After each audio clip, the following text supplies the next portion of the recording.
It's the nation's favourite antiques experts. Perfect. Sold. Behind the wheel of a classic car. Lovely day for it.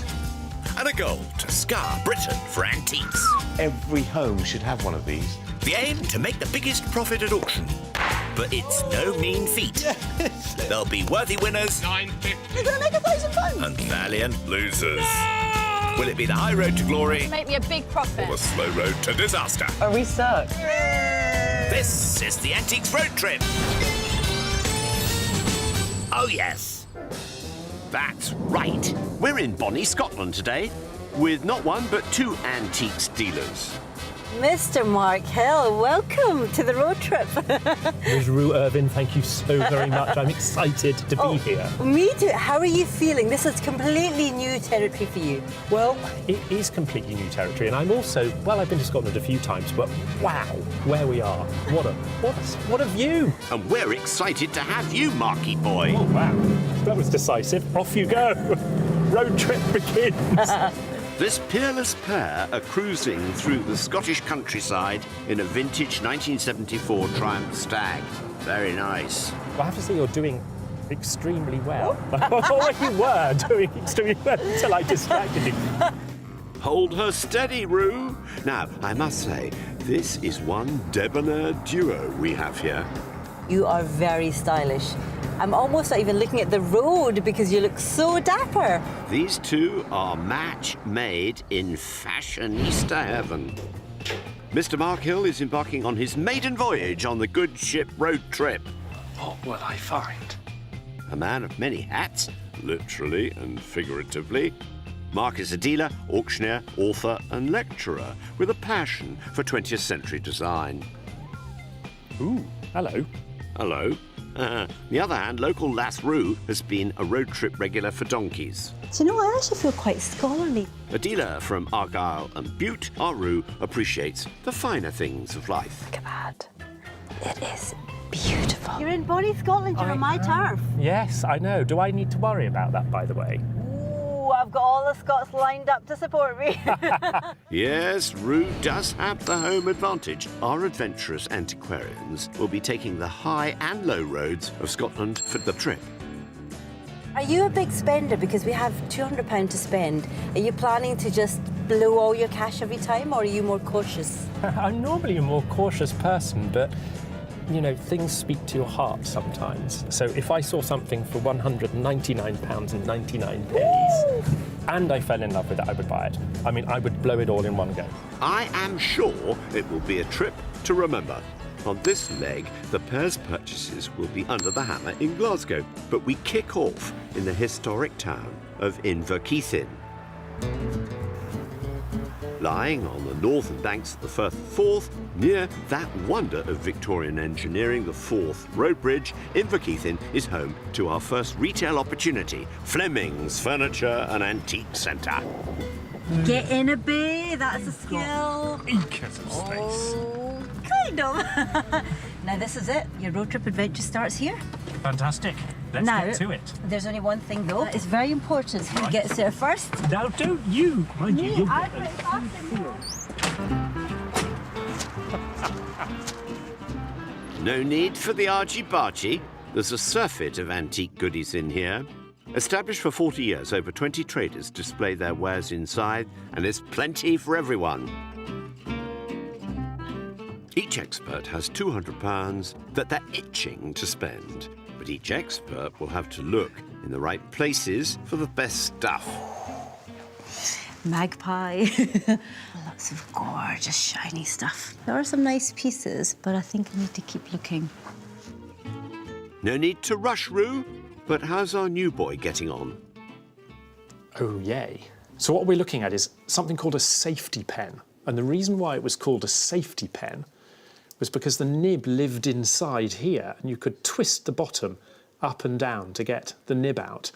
But it was safety because when you screw the cap on tight, a little bit of cork in the top stops the ink falling out into your pocket and staining it when you moved. A maker of luxury fountain pens, the Waterman Pen Company was established in 1884 by American inventor Louis Edson Waterman. But what's the price? It's £78. If I can get it for a bit less than that, I think I'd be very happy because I'm pretty sure there are some collectors out there, especially online, who would love to add this to their collection. A promising start from the rookie, eh? How's the veteran getting on? I cannot resist trench art. I've never seen this work on any shell case. This is almost like basket weaving. That is such a beautiful skill. People think that all trench art was made by the soldiers in the trenches, but a lot of people were making it. The soldiers were making it, prisoners of war. Factories were making souvenir trench art wear. How do you know what you have? Well, first of all, you can date it from the bottom. Most of them will have the date, and this is World War I, 1914. It says here, £60 for the pair. Not a bad price. If that could be closer to 40, I'd be tempted. Trench art all the way. One possibility there, then. Let's carry on. Interesting cabinet. Not exactly the height of fashion right now. A nice Carlton ware vase. I mean, in its day, enormously stylish. And when was its day? 1930s, 1950s. Condition is critical, but having a good look, running my finger over. Perfect. Nice condition. And there's a second piece as well. Also nice condition. And undamaged. Carlton ware Rouge Royale, as I'd expect it to be. You know the best bit? It's got a sales sticker on it. They're now £24 and £16. I'd like them for a little bit less, but I think that's a definite maybe. Well then, I think you'd better get your wallet out and talk to Gail, one of the shopkeepers. Oh, hi. Could I interrupt your cleaning? So I found some pieces that I'm kind of interested in, but let's talk Turkey because I need to talk prices with you now. The little Waterman fountain pen. Oh, yes. I know the one you mean. How close to sort of £50 can it be? I can certainly ask. The two Carlton ware pieces, so we've got a vase and a dish. I know they're on sale already, but I think we're at 40, I think. But if I said 30 for cash? I can certainly ask. Thank you. No problem. I'll just have to give the trader a little call. Thank you. No worries. And while Gail does that, where's Rue got to? Now, I like this. This is very arts and crafts style, but I'll tell you right now, it's not arts and crafts. I think it's probably early to mid 1900s, but let's see how new it is. So this is obviously Sheffield plate. It's got good weight to it, it's got quality. What I love about it, see this effect here, that hammer and nail effect? That's very arts and crafts. And these dots around the edge are very Celtic, but the price is affordable. It says £45. Not a bad price, but is it going to make a profit at £45? It'd really have to be 25 and above for me to even have a chance. But I know it's here. One to put on the back burner. Jolly good. Right, Gail's back off the blower. Hi, Mark. Gail, I've hello. spoken to all the relevant traders Okay. and, yeah, they're happy to accept your offers on the items that you like. So that would be £80 altogether. Fantastic. Excellent. The deal is done. Nicely done, Mark. That's two lots, all wrapped up, and £120 still to spend. Our new boy is off and running, but what about the seasoned pro? I'm quite curious as to what this actually is. But I have to feel the weight of this. Oh, God. That is solid brass. It says here on the ticket, Oriental brass incense burner. And what a statement piece. It's gorgeous. But £68, I think it would need to be closer to 40. It's something I would have myself, and it would take pride of place. And if I think that, then there might be a buyer for it at the auction. Better speak to the nice lady at the till. Hi, Carol. I've spotted lots of things that I like. And then you've got this really ornate brass incense burner. And that's up at £68. Could that be sort of closer to the sort of 35, 40 £40 mark? Could probably do maybe 48, maybe. No, that is very kind. That's very generous. There's also the trench art vases and tea set. If I took all three, could you do 110? I'm sure I could. Oh, thank you, Carol. You've been amazing. 110, fresh out the oven. Thanks, Carol. Thank you. Thank you. Excellent. That leaves Rue with £90 in the kitty. She'll have the more delicate items packed and sent to the sale room. Time to make like a tree and leave. Meanwhile, Mark has crossed the Firth and made his way to Edinburgh Old Town. He's here to find out about serial killers who turn corpses into cash. And university researcher Janet Philp knows the grisly details. Janet, hello. Hello, Mark. Thank you. So what is this structure here? This is a malt safe. It dates to around about 1800, and they were used to protect the recently dug graves. So literally dead safe? But Yep. why would they need to do that? Well, here in Edinburgh, there were quite a few anatomy schools, and there was a need for bodies for medical education. And so if you didn't protect the graves, they could get dug up and used to teach medical students. In 1826, a dead body could fetch around £10, which is roughly £1,000 in today's money. At the time, Edinburgh was the leading centre of medical research, with anatomy schools heaving with students keen to observe a live dissection. There was just one problem: not enough bodies to go around. So if this was happening fairly frequently, were there any sort of notorious characters or stories related to this dreadful activity? The most notorious characters here in Edinburgh are Burke and Hare, but Burke and Hare were not grave robbers. They were serial killers. So they found another way of supplying bodies. Yes, they found another way. Their very first victim had actually died in Hare's boarding house, and he had died owing Hare money. And so Hare thought they could recoup that money by selling the body to the medical school. So they opened up the coffin, replaced the weight of the body with some bark, and then they took that body along to the medical school. That first body died of natural causes, but the 16 after that, 16, were murdered. The easy money was just too much for Burke and Hare to resist, and in 1828 they embarked on a 10-month killing spree. Initially, the dastardly duo preyed upon the poor, the waifs and strays of Edinburgh's Old Town, people not likely to be missed. However, soon they became greedy and careless. So how did they get caught? What gave the game away? The final victim was a woman called Margaret Campbell. She had come to Edinburgh to look for her son, and she stumbled across Burke, who invited her back to his house for a Halloween party in 1828. Margaret was murdered that night, but the next day her body was discovered by two lodgers at Hare's boarding house. Before they were arrested, Burke and Hare quickly took the body to a surgeon and subsequently gave conflicting accounts of what had taken place, both blaming each other. So they got away with it then?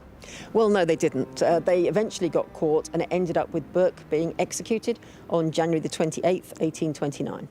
Despite a lack of hard evidence, Hare was persuaded to turn on his accomplice and testify against Burke, who was promptly found guilty and sentenced to death. But that wasn't quite the end of Burke's story. So welcome to the Anatomical Museum, and over here we have William Burke. My goodness. So he was executed how? Because presumably by this stage these were notorious criminals. They were. So he was executed up on the High Street in Edinburgh. 25,000 people turned up to see his execution. He came out, he was hung by his neck for 40 minutes until he was dead. He was suffocated by hanging there. They said at the trial that if it ever became customary to display skeletons, then his should be displayed forever. And so this is still part of his sentence. A fitting end for a nasty piece of work, although no one knows what became of Hare. Shortly after, another series of body-snatching murders followed in Bethnal Green, London, which ultimately led to the Anatomy Act of 1832, which allowed doctors and students greater access to cadavers, ending the illicit trade of cash for corpses.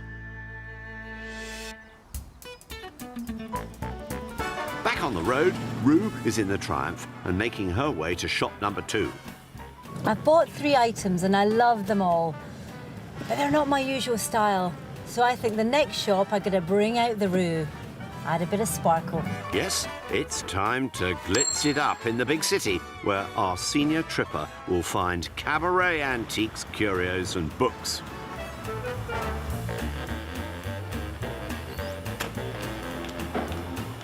It's a cosy wee place that Terry, the dealer, has here. If I do this, rub his cute little belly, I'm going to have lots of wealth, good luck, fortune and prosperity. And I'm just starting a road trip with Mark, so I need to rub a lot of belly. Specialising in books and jewellery, there's plenty of bling in here too to tempt Rue, who still has £90 to spend. Now this is what I need. Colour. Have I bought any colour yet? No. Now napkin rings I personally like, they do well. And this seems to be a set of 4 matching sizes. And I think these could do quite well at auction because Cloisonne does well, but you see these vases everywhere. You don't see many of the napkin rings. Now, if I could get these for south of 20, this could be my first colourful lot to take to auction. And I know Mark already. I bet you he's got a lot of colour, so I don't want to let the slide down. So I might actually find out what the best price can be. Time to sweet talk Terry then. Can I say I love your shop? If ever there was a shop that represents me, it's this one. But I had to narrow down what I really wanted because there's so much beautiful stuff. And it's these 4 Cloisonne napkin rings. Now, could they be in the teens? 20. That's fair. I think they're lovely. Thank you so much. That's a nice, crisp £20. Excellent. Thanks, shall we start? Take care. Nicely done, Rue. That leaves you with £70 in the kitty. Now, time to whiz around the corner and collect your travel companion.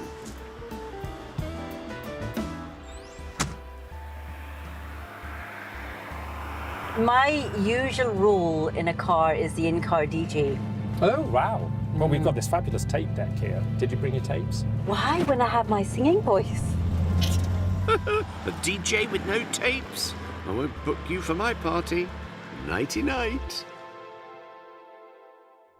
Morning all. It's day 2 on the road trip with this stylish pair. It's what they call Driech. Dricht. Driech. Dricht. Driech. Dricht. Yes, another fine Scottish day lies ahead of us. Well, actually, no. For us Scots, this is actually quite a nice day. Our road trip rookie Mark takes the wheel today. I do have to say, do not panic. Oh, really? Is your top speed 10, 15, 20 at a push? Maybe 20's pushing it. He might be a Sunday driver, but yesterday Mark was fast enough with his first 2 purchases. 2 pieces of Carlton Ware Rouge Royale ceramics and a 1920 Waterman fountain pen. Oh, yay. Leaving him with £120.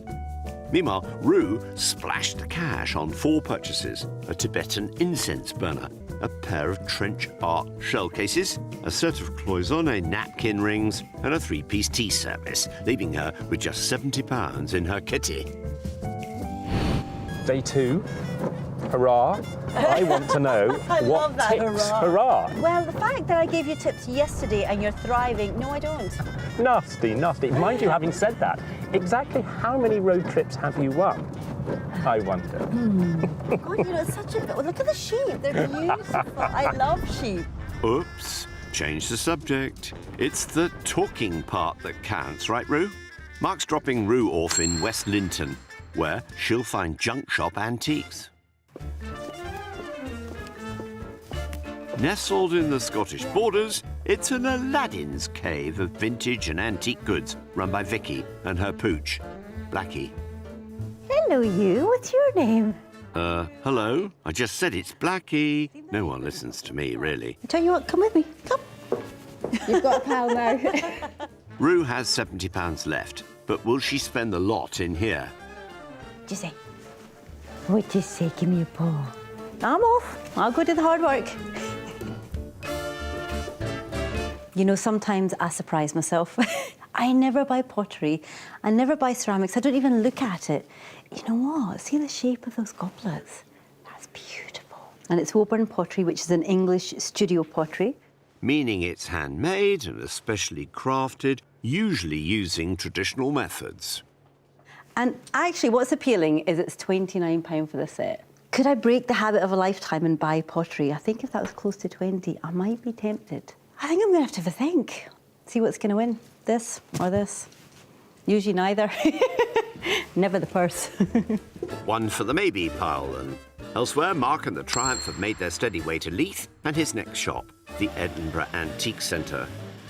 Mark has £120 left to play with. Anything tempting you in here, old boy? God, there's some damn good stuff up here. Ahoy there! What's this? Now that is fun. Do you mind? These little incredibly intricate and slightly kitsch, these ships and these models made out of glass like this are often known as friggers. So they're sort of novelties produced by glassmakers. And I just think they're wonderful survivors. I mean, that's probably Victorian, maybe even Edwardian at latest. And it looks like they've used glass for everything. And you're getting a glass dome, £65. I think that's rather good fun. Oh, I like the cut of your jib, Mark. Right, 26 miles away, let's check in en route. Now this is really cool. I mean, the bottles themselves, I would probably say they're maybe 30, 40 years old, but the box that they're in, they obviously don't go with the bottles, but this has definitely got age to it. I would say it's probably in early 1900s. If you look at the amount of rust on it, the amount of wear, there's a name here on the lid, Vogrie No. 2, which makes me think it might have been a lawyer's deed box. Originally designed to keep important documents safe, it's also quite a handy metal box. There is a price, £95. I'm going to see if I can get a nice good deal on that, because what I've bought so far I like, but this has got impact. It's got real style to it. I'm going to ask Vicky. Looks like Rue's ditching that pottery for this instead. I've spotted something I like, but it's not my usual style. It's the lawyer's deed box. So I'm just wondering, what tasty price could it be? Let's say 60 quid for the lot. To squeeze it to 55? Go on then. A fabulous discount. Thanks, Vicky. And Blackie, of course. I'll come back, but I'm going to work on my muscles first. Yes, do that. See you soon. Thanks, See you Vicky. later. Bye. And that's Rue all shopped up. Those items will be packaged and sent on to the sale room. Now, how are tricks with Mark in Edinburgh? Now, I know the auction is in Scotland. Estate maps. And what's more important, Scottish estate maps. And what are we looking at? We're looking at the Corby Crags and the Roman Road. So it's from Portland Estate Office. It's got colour and it's got detail and it's a nice place in the world. But my concern is the amount of money it would cost to frame. That's a big old picture. I'll need to do something on the price. Yes, they're £75 a pop. Fun, friggers and maps. Whatever next? Okay. You know when you sort of think, it can't possibly happen, and it does. I used to work for a London auction house in the 90s, and we had these enormous pen auctions, like 800 pens. So I've kind of got used to spotting quite a nice pen. So what I've picked out is a 1950s Conway Stewart herringbone pen.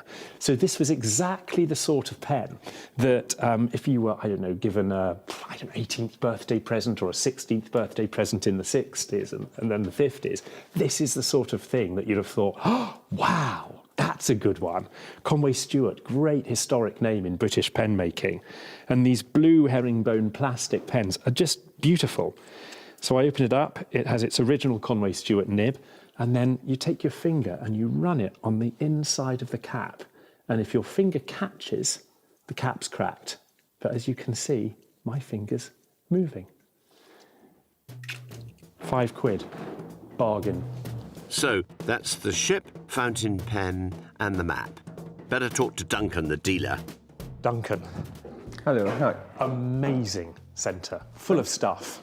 Thank you very much. But I can only settle for 3 items. Let's talk prices. So I found a fountain pen, the Conway Stewart fountain pen, which is a £5. And quite frankly, it would be rude to make you an offer, so I'm not going to. I'll just take that for a £5. £5 for that, that's great. Fabulous, thank you very much. So then there's the Victorian glass ship under a dome. What's the best price you can do for me? £50? And then the big map, the architectural. Oh yeah, the big estate maps, yeah, they're £75 each. best I could do for them is again £50 each. So £50 each times 2 would be £100. If I said 80, would that be nasty and rude? Yes, no, that we could do. That's good. You can That's do it fine. for 80? Put it together, we'll do it for 80. Fantastic. So 80 plus 5 for the pen is £85. £85. Perfect. Done. Okay, Thank you very much. Thank you. He might be a new boy, but he's an old hand at haggling. That leaves Mark with £35 in his pocket and time to get back in the Triumph. That looks delicate. Oh dear. Hopefully there won't be any bumps in the road. Then again, at Mark's driving speed, I'm sure that won't be a problem. Look at him go. Meanwhile, Rue has made her way to Dykes, Edinburgh. This is the site of the Braidwood Academy, a special school founded by Thomas Braidwood in the 18th century. She's meeting Edinburgh Deaf History Guide John Hay, MBE, and interpreter Tessa Slaughter to find out more. Hi, John. Hi, Tessa. So tell me, what was Braidwood Academy? Well, first of all, welcome to Edinburgh. Thank you. And Edinburgh is the home of the world's first regularly organised school for the deaf and dumb. And it was here where we are stood. John, if this was the first school, what was it like for deaf children before this?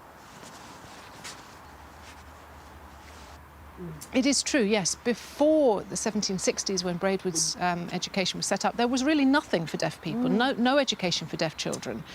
There were incidents of one-to-one tutoring, ad hoc teaching, but mostly focused on teaching the dumb to speak, which was quite fashionable in that time period. And Braidwood was quite revolutionary because he started bringing deaf pupils into his school and teaching them.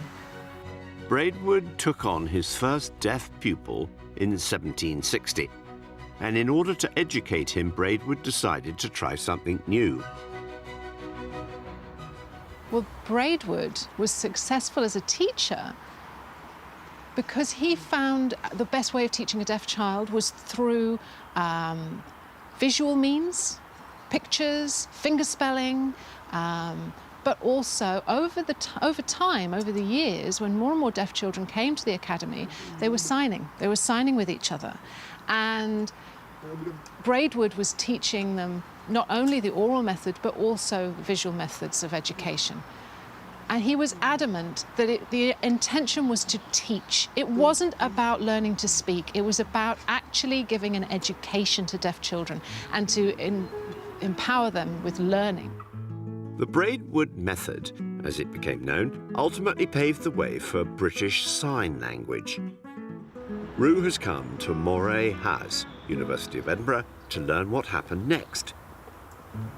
She's meeting Dr. Audrey Cameron, the first deaf doctor in Scotland, who can explain more about the development of British Sign Language. Thank you for having me. Now, I've been learning all about Thomas Braidwood and his academy and his method, but how did that influence British Sign Language? Well, Braidwood incorporated sign language in education in his lessons, and he was the first person in the UK to do that, to actually include sign language to help deaf children understand concepts and new vocabulary. At that time, it was very difficult for deaf children to learn new concepts through speech, and sign language really helped them to understand. So he used different methods, gesture, pictures and everything. And because of that method and the success that it seemed to be having, that was utilised all over the UK for a long time in many deaf schools. But after 1880, we saw that stop because sign language was banned. But then it started to come back in the 1970s. Okay, so what happened in the 20th century to change the perception of sign language? Who championed the cause? Well, they were based here at Moray House. Dr. Mary Brennan. Her sign name was this, Mary Brennan. And she worked with a team of deaf researchers looking at sign language and seeing what exactly it was and identifying the features of grammar and the linguistic features that enabled it to be recognised as a language. And she was the one who really fought for deaf children to be educated equally to hearing children, and that they were to prove that they were perfectly capable of learning. And since her time, we've seen that grow, and it's really thanks to Mary. Thanks to Thomas Braidwood, Mary, and the contributions from a succession of Scots, today there are more than 150,000 British Sign Language users in the UK. And I think we can add one more to that number. It's really sweet. That's easier to do than actually see the word. Good show, Rue. And just around the corner in Newington, Mark is arriving at his final shop, the Courtyard Antiques. Wowzers. This place is packed to the rafters with treasures. Pop that there. Lewis, the dealer, has been dispensing the weird and wonderful here for nearly 20 years. So many things for the eye to see. What will I find? Ah, I wonder. But with just £35 to spend, what can you afford? Well, I'm thinking that's quite a rare camera, the Demon camera. Make use of my long arms. I think that's a really unusual thing. It's a really odd shape for a camera. It's named, it was the American camera company in London. The history of photography is critically important. I mean, people love to collect these things, and the more unusual the camera, the better it is. But I think it was kind of like a detective camera. You kind of put it somewhere here, and I think you might have suspended it on like a chain or something, and then it came through your coat, and then you take a photo, I think. But at £800, it's a bit rich for you, Mark. Cripes. Where do I start? Ooh, hello. I thought that said 130, but it actually says 30 pounds. That's in budget, and if I'm not mistaken, it's designed by Peter Hoyt. Could be a bargain.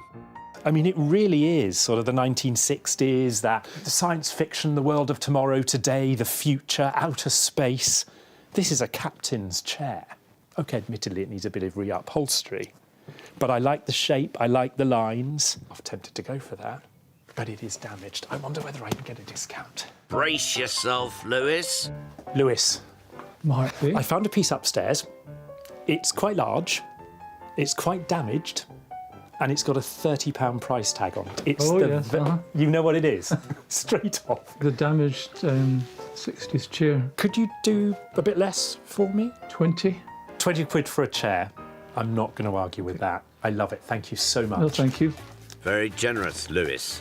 Brilliant. There we go. 20 quid. Thanks, Lewis. See you again. Bye-bye. Bye-bye. And that's Mark, all shopped out. First shopping leg done. He'll have that chair sent on to the auction house. Time to pick up Rue.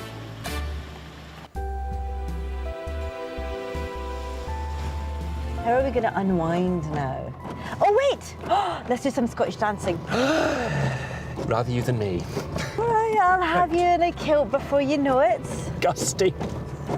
Get your little plimsolls on and your long socks. We're going Oh to dance. my heavens above. What am I letting myself in for?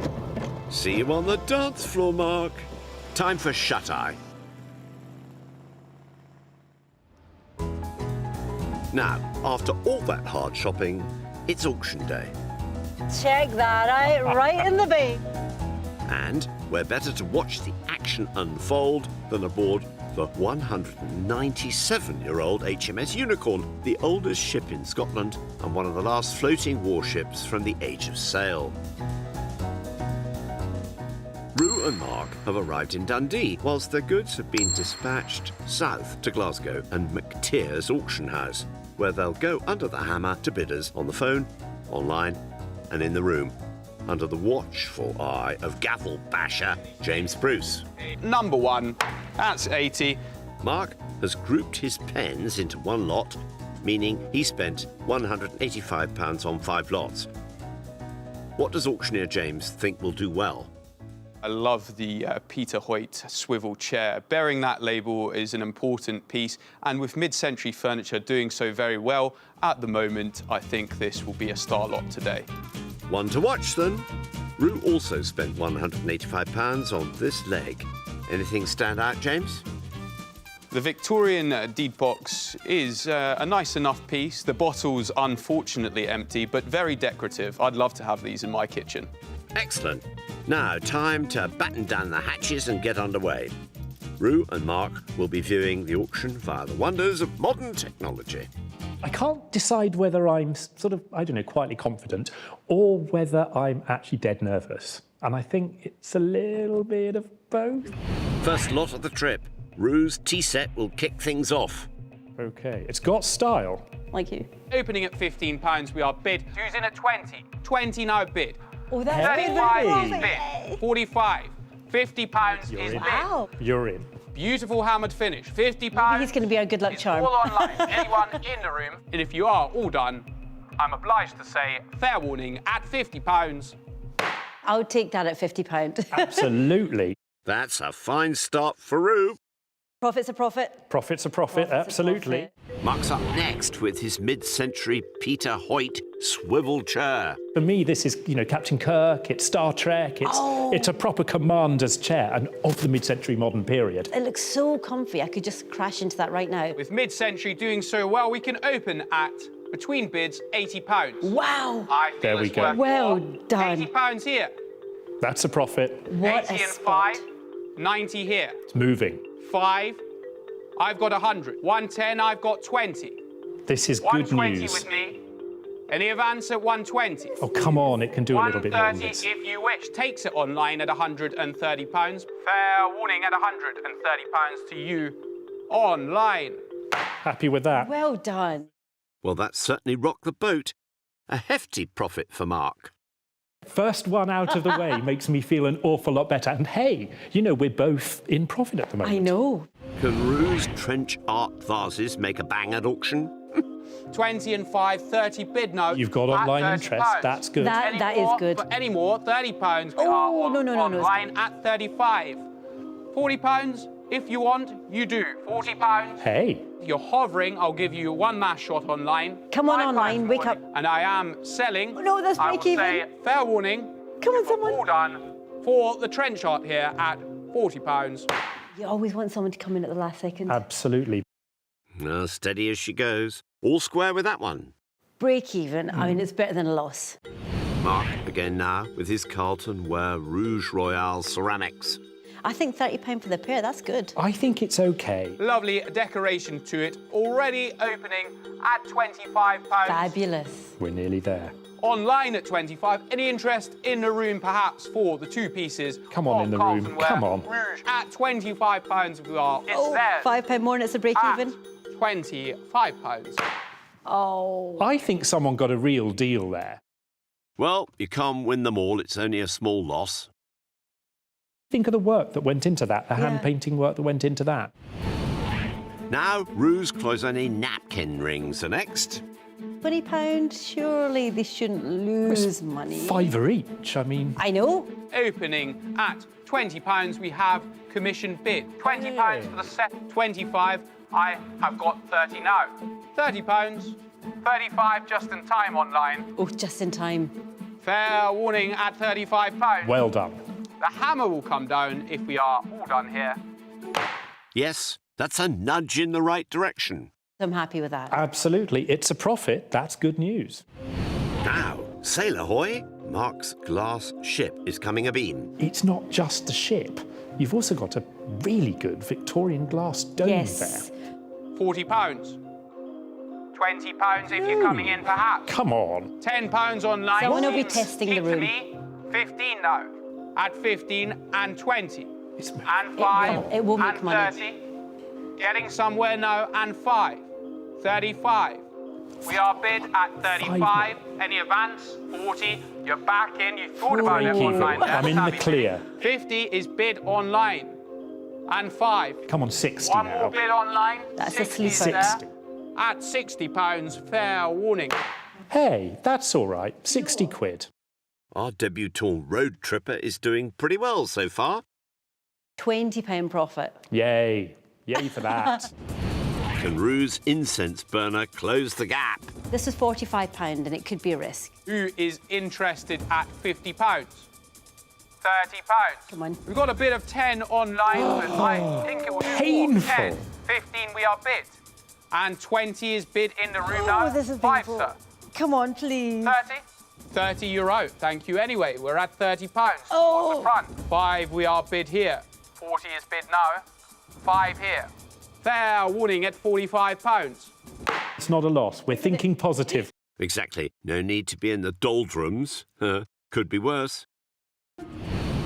And here comes Mark's estate map. X marks the spot, eh? £30 to start online. Creeping up there. Eh? £30 Creeping up. online. I like this. Are we done? £30 here it is. No. £30 online then? No. 5 no. 35.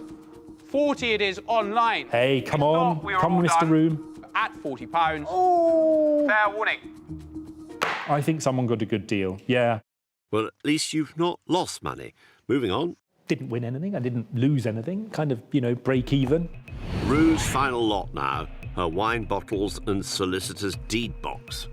I think that's the dealer's lot. I would happily buy that, and I've got 4 things I could sell there separately. Opening already, £15 and 20 and 5 now online at 25. Come on, speed up. Come on. And 30. Higher. At 30. Any advance at 30? No. We are at £30. That's not... Online at £30. Too cheap. Fair warning. Oh, Rue, I'm sorry. Dead in the water with that one. Someone nabbed a bargain. And finally, it's Road Trip Novice Mark's 2 fountain pens. I must say, I haven't seen a Waterman pen like that for a long time at a price like that. Cracking pieces, particularly the mechanical Watermans, silver overlay. I've got £30 in the book, but we've over doubled it with £85 Yeah, online. that's more like it. Someone has thought, right? Worried me At there. 90 here. 90 and 5 is the bid. Smooth. £100 now the Good. bid. At £100. 110 is bid. 20 is bid. You know it's a good one. This is what I like. 120 Online here. versus the room. 2 strong 130 bidders. here. Yes. 40 now the bid. At £140. Now we're talking. 150. I can say, fair warning, for this lot here, £150. The hammer will come down. Frown upside down, Mr. Hill.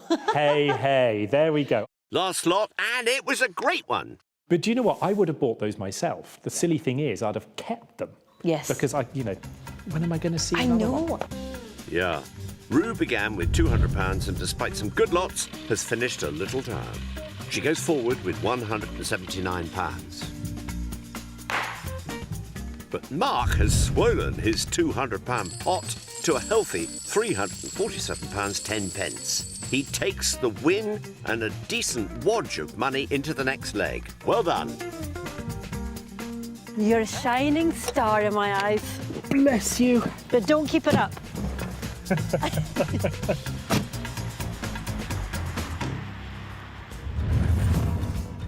Next time on the trip, Mark learns the local lingo, Tarafamaku. Wow. while Rue struggles to hit the right note. I know it's painful. But they both face the music at auction. Hammers down.